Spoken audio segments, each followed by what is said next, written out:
Bonjour, je suis Jérôme, fondateur du site Idée Golf. Bonjour, je suis Fabien, pro à l'éco-golf Ariège-Pyrénées. Alors aujourd'hui, on s'est mis dans une situation qui arrive très souvent quand on est dans un golf de montagne ou de moyenne montagne, mais aussi parfois dans les golfs de plaine. On a un coup à faire En descente.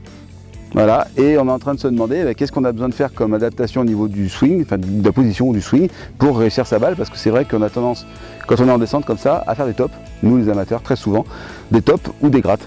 D'ailleurs ça va dans les deux cas. Ça va dans les deux cas, ça va dans les deux sens, Voilà. Et c'est pareil pour un peu tout le monde, parce qu'on a du mal à bien voir l'adaptation qu'il faut, et des fois on me pose la question, attends, est-ce qu'il faut que je fasse ça, ça ou ça? Là on va essayer de trouver un repère simple.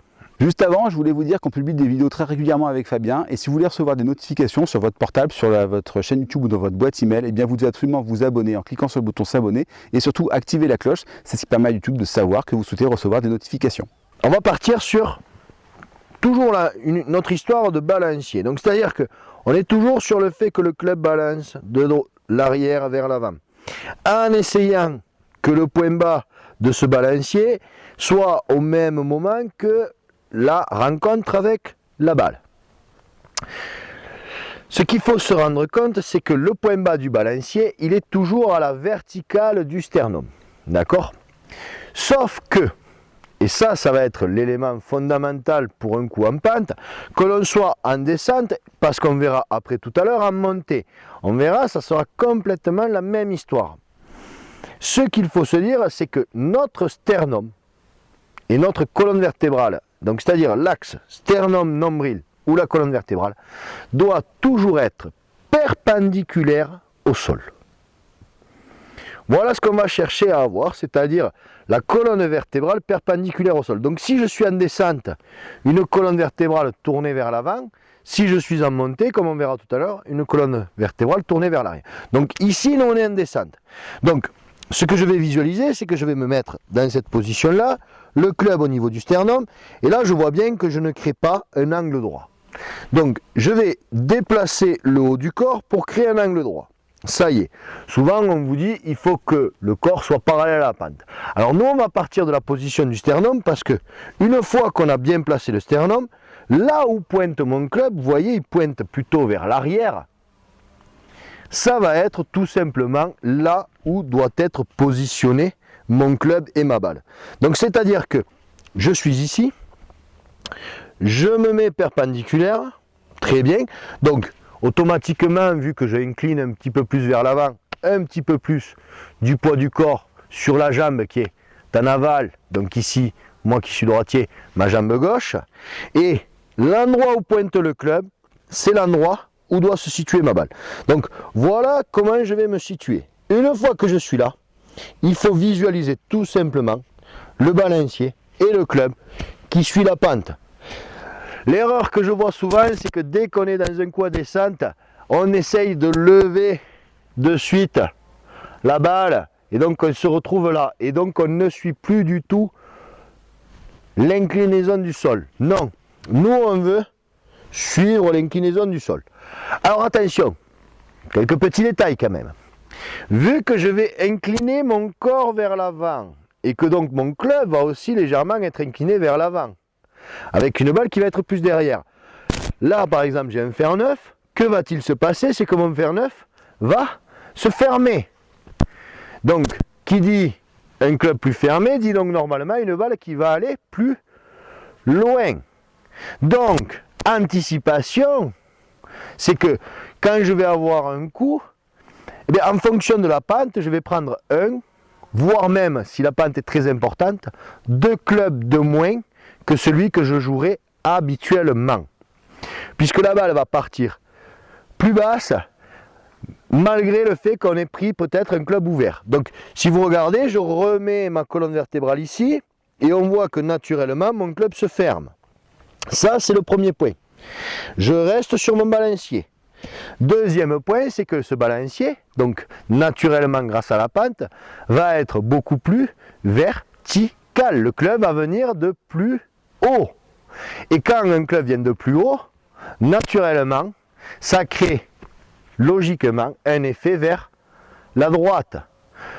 Pour ceux qui slice avec le drive, eh bien, le slice c'est quoi? C'est un club qui revient de haut en bas avec une face de club ouverte. Là, ça va être un petit peu le même principe. C'est-à-dire que je vais avoir un club qui vient de plus haut et qui va plus vers le bas pour tout simplement suivre la pente. Donc, j'ai un risque que la balle quitte et parte légèrement en slice, donc pour les droitiers vers la droite, pour un gaucher vers la gauche. Donc, je reviens à tout le départ. Principe, je place ma colonne vertébrale perpendiculaire à la pente. Ça me donne aussi la position de ma balle au niveau des pieds. Ça, c'est la posture. Un peu plus de poids sur la jambe aval et j'essaye de garder le club toujours avec un balancier qui suit la pente. Ça, c'est pour le coup. Avant ça, je fais attention au club que je prends. Le club va se fermer naturellement.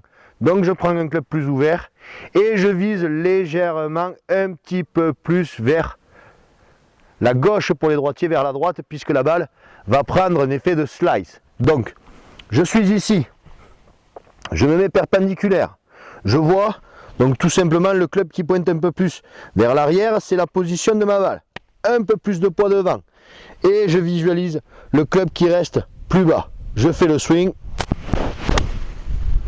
Et il n'y a pas de problème, ma balle part bien et vous voyez mon club a bien suivi la pente. Par contre, comme je vous disais, vu que je suis dans une pente descendante, le club est plus fermé, donc la balle part moins haut et part aussi plus loin. Donc je suis ici, là, je me place, la position de la balle, donc en fonction de la pente, voilà, moi je suis ici, la balle est ici. Un peu plus de poids devant et je suis la pente.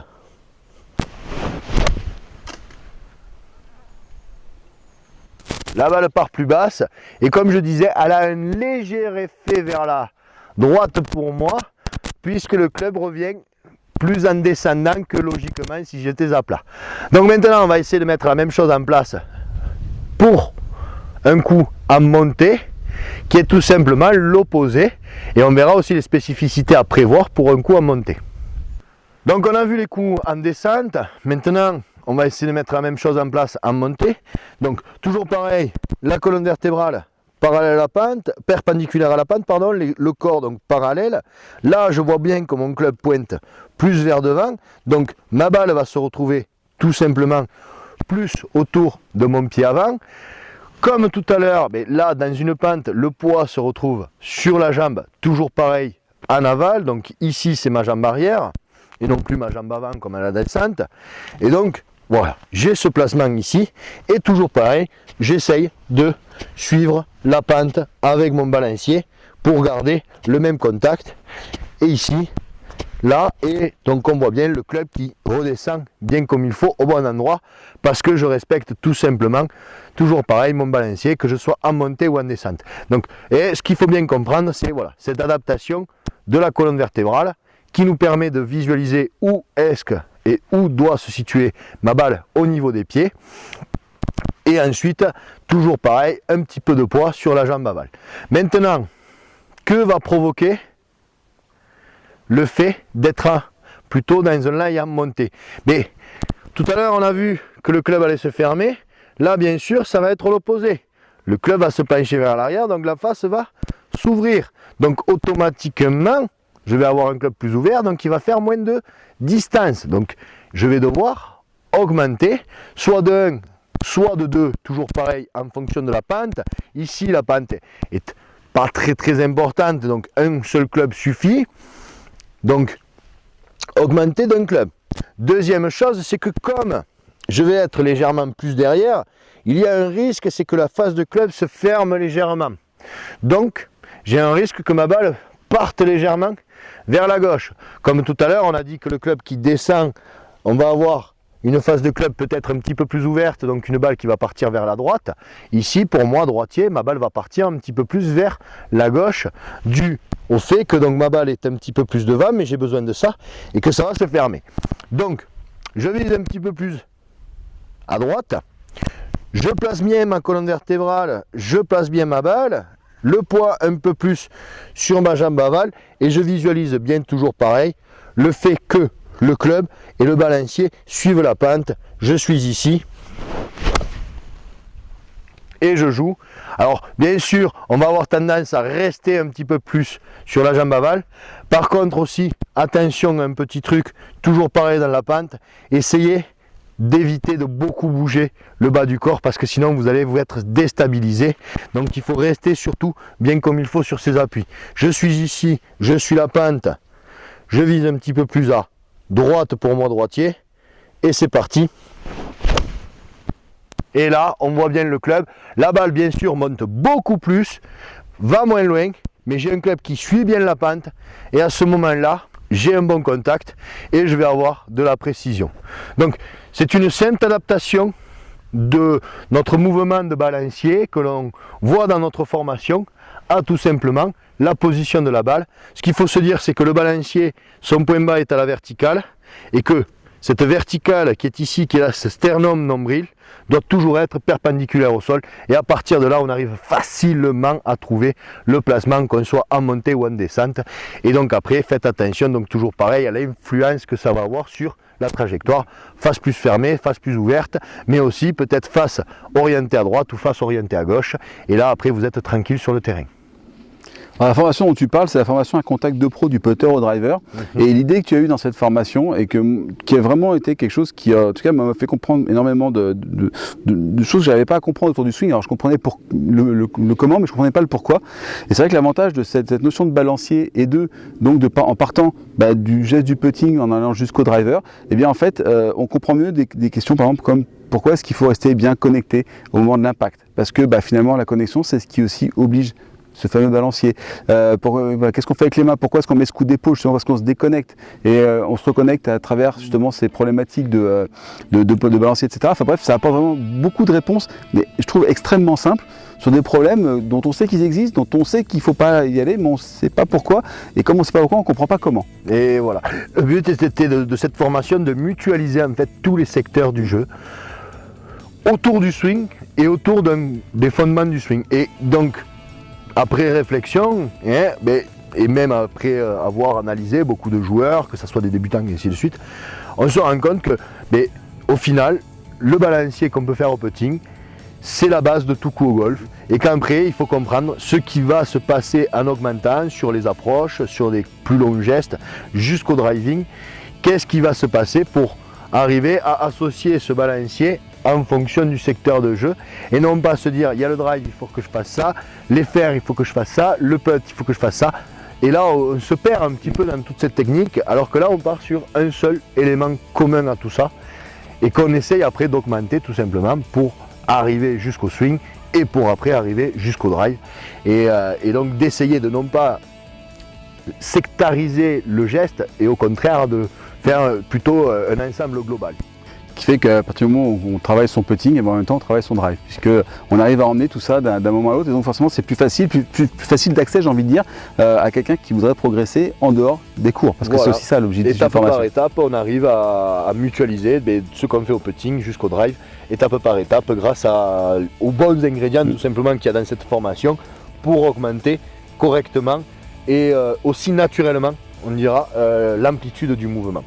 Voilà. Donc si vous voulez progresser et que vous cherchez une méthode originale, nouvelle et innovatrice au niveau de la façon d'imaginer le golf en règle générale, c'est-à-dire pas une formation qui soit uniquement axée sur les swings, sur le petit jeu, sur le putting ou sur le drive, mais qui vraiment vous permettra de tout améliorer d'un seul coup, d'un bloc, eh bien je vous ai mis un lien juste en dessous de cette vidéo dans la description, et puis vous avez une fiche qui apparaît aussi sur la vidéo. Donc derrière vous retrouvez une deuxième vidéo où je vous explique exactement tout le contenu de ce qu'a fait Fabien, où je détaille vraiment l'ensemble des différents modules, et puis ça vous permet d'accéder ensuite derrière à cette formation où là vraiment pour le coup vous allez peut-être même redécouvrir tout ce qu'il y a autour du concept du swing de golf. Voilà, donc vous avez bien qui est sous cette vidéo. Si cette vidéo vous a plu, vous pensez à laisser un pouce en l'air, ça permet à YouTube de savoir qu'elle est intéressante et donc ça permet de la diffuser auprès de plus de monde, et nous ça nous aide aussi à faire que cette notion de balancier elle se disperse plus facilement à travers les différents golfeurs. Vous pensez à vous abonner comme je vous ai dit en début de vidéo, et surtout à activer la cloche pour recevoir les notifications pour être sûr de rater aucune des vidéos qu'on va mettre en ligne avec Fabien. Vous laissez un commentaire en dessous, vous posez vos questions pour les prochaines vidéos. Si vous avez des questions spécifiques que vous souhaitez qu'on traite sur la chaîne Idée Golf, eh bien mettez-les en en commentaire et moi ça me permettra de savoir et de préparer le programme pour les prochaines sessions de film, de tournage qu'on fera avec Fabien. Et puis bien sûr vous la partagez sur les réseaux sociaux si vous connaissez des gens qu'elle pourrait intéresser, si vous pensez que ça peut intéresser plus de monde, partagez-la largement, ça nous facilitera aussi le travail et on vous remerciera quand on aura de plus en plus de monde. Voilà. Donc le lien est dans la description et nous on vous dit à très bientôt sur la chaîne ID Golf. À très vite.